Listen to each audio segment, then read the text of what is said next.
Infantino, Trump e la situazione dell'espulsione del giocatore Balogun hanno messo il calcio di fronte a una delle sue peggiori derive: la sottomissione dello sport alla politica e a un volere esterno ed estraneo alle regole del gioco. Questa è una situazione che non può esserci. Il recente episodio del fallo di Balogun, espulso dopo l'intervento del VAR, lo strumento che permette di rivedere alcune delle situazioni delicate durante una partita di calcio, e la successiva revoca della squalifica, questo è un fatto molto grave, hanno dimostrato come un'influenza esterna possa arrivare ad alterare lo sport e i suoi risultati. Non è una novità. La storia ci ha insegnato che favoritismi e influenze politiche sono sempre esistiti. Basti pensare ai mondiali del 34 e del 38, quando l'Italia vinse in un contesto storico segnato dall'ombra del regime fascista e dalle sue influenze. Oppure all'arbitraggio più recente di Byron Moreno nel mondiale del 2002, durante la partita tra Italia e Corea del Sud, paese ospitante. Una gara ancora oggi ricordata per le numerose polemiche.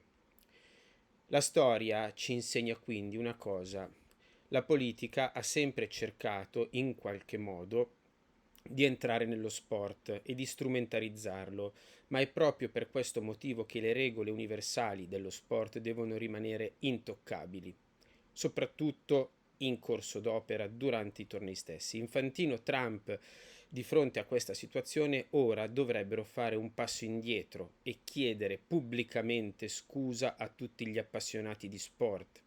Sarebbe un gesto di responsabilità, un segnale di umanità, di dimostrazione della capacità di riconoscere un errore che ha ferito il mondo del calcio e dello sport, anche se dubito che lo faranno.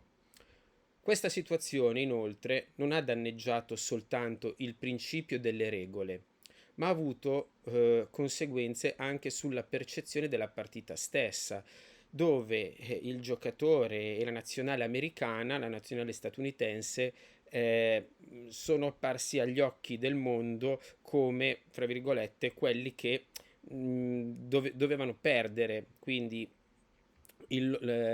l'ambiente non era positivo neanche per i giocatori stessi, che non ne avevano colpa.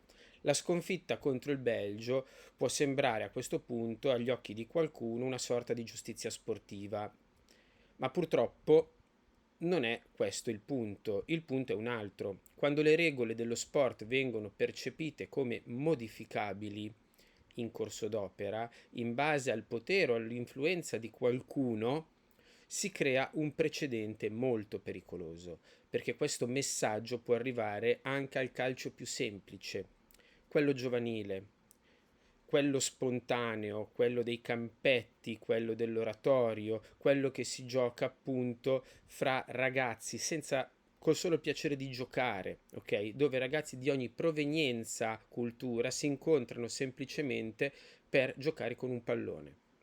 E cosa succede se passa l'idea che le regole possano essere cambiate dal più forte o da chi ha più potere e non da chi sa giocare meglio?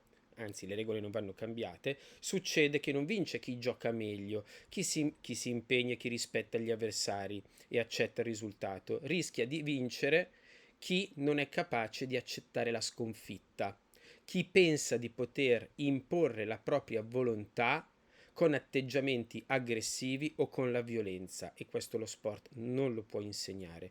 Questo è veramente un messaggio pericoloso. Lo sport, dal calcio professionistico fino al più piccolo campo di periferia, ha bisogno di regole chiare, uguali per tutti e universali.